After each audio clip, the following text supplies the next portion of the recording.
Pusat Kuarantin dan Rawatan COVID-19 PKRC MAEPS 2.0 kini bukan sahaja memantau pesakit berisiko rendah, malah turut beroperasi sebagai pusat bersepadu MAEPS. PKRC MAEPS 2.0 dibuka semula pada 6 Disember 2020 dan dinaik taraf kepada PKRC bersepadu MAEPS 2.0 pada 24 Januari lalu. Pusat ini menerima pesakit tahap 3, 4 dan 5 dalam skala sederhana dari negeri-negeri yang tiada PKRC seperti Melaka dan Negeri Sembilan. Bagi para petugas kesihatan termasuklah agensi-agensi yang terlibat di MAEPS, tahun ini adalah tahun pertama Ramadan mereka di sini. Usai berbuka, sesi solat sunat tarawih dijalankan di dalam Dewan D yang merupakan zon hijau di pusat ini.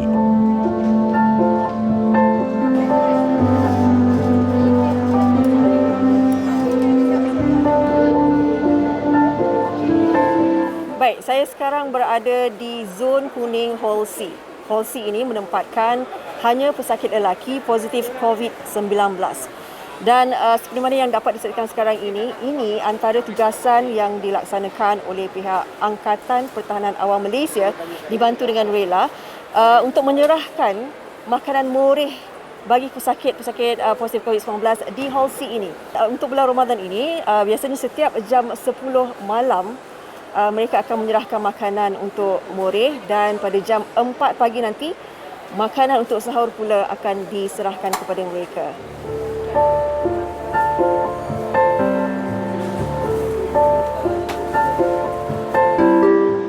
Mula bertugas 3 hari sebelum PKRC MAEPS dibuka, Dr. Mazilawati Abdul Rahman merupakan timbalan pengarah 1 klinikal di sini.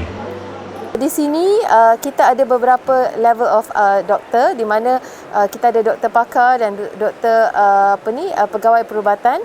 Untuk pegawai perubatan kita ada shift 12 jam dan juga untuk pakar perubatan ya dia ada on call 24 jam ya. Saya sebagai pakar di sini membuat on call dan juga saya juga sebagai timbalan pengarah klinikal di sini melihat secara keseluruhan tentang pengurusan dan juga klinikal di MAEP ini. Setakat 2 Mei, sebanyak 3,418 jangkitan baharu COVID-19 dilaporkan dengan Selangor mencatatkan angka tertinggi iaitu sebanyak 1,200 kes baharu.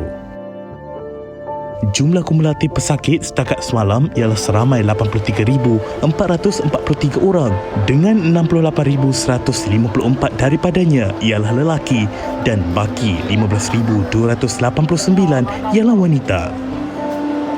Peningkatan kes sedang berlaku dan peningkatan ini bukan di kalangan bukan warga negara tetapi adalah warga negara Malaysia sendiri.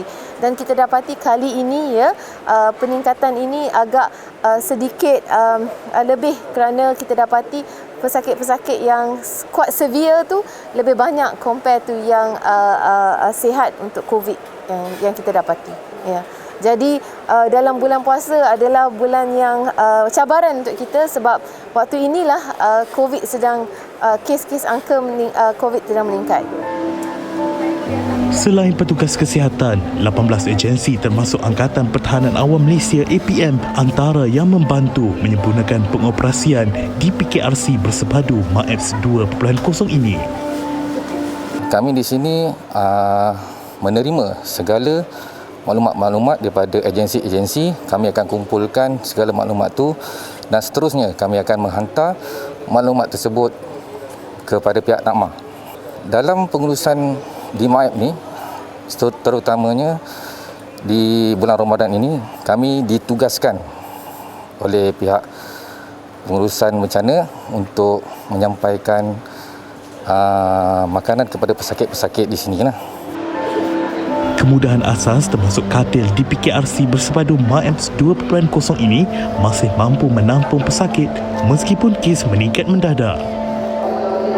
Dengan seramai 2,747 pesakit setakat ini, pusat itu masih mampu menampung kapasiti pesakit dengan kemudahan lengkap seperti yang tersedia sebelum ini.